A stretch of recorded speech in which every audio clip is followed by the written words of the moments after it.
Mirëdita. Edi Rama ka zgjedh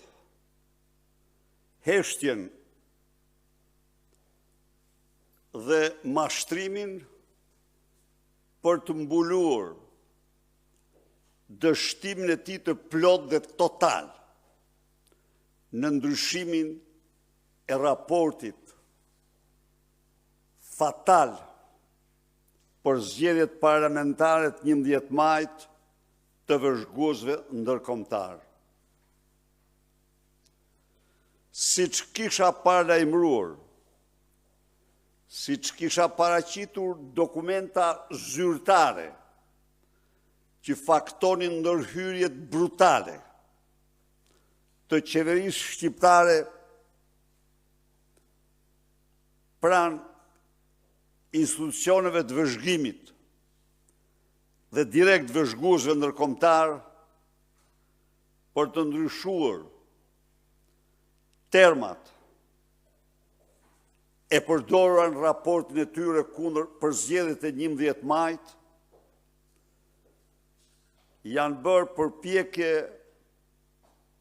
të cilat me kënaqësi të madhe u them shqiptarëve se patën zero efekt.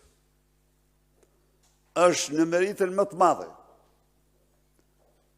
të institucioneve që vëzhguan zgjedhjet, që i qëndruan fjalë për fjalë të gjitha konstatimeve që faktojnë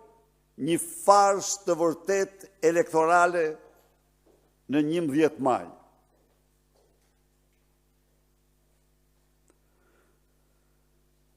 Raporti përfundimtar mbështet plotësisht tezat e raportit paraprak se në zgjedhjet e 11 majit u shkelën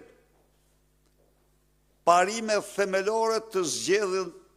ndërkombëtare për zgjedhjet të mishruara në Kartën e Kopenhagenit,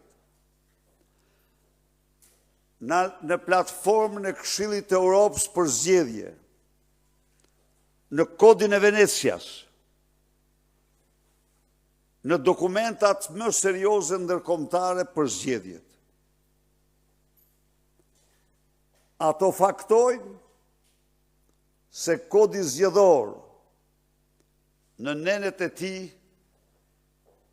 për përcaktimin e rregullave të fushatave elektorale u thye 4500 herë me evente të ndaluara gjatë fushatës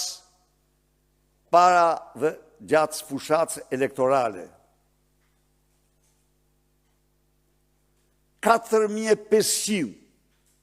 ngjarje që po t'i llogarisish përbëjnë një shumë prej 10 dhe 100 milion eurosh, të përdorura këto ngjarje vetëm për ndikuar votën e qytetarëve shqiptar, gjerë ditën e fundit 7 milion euro për organizatën e private të Giro d'Italia.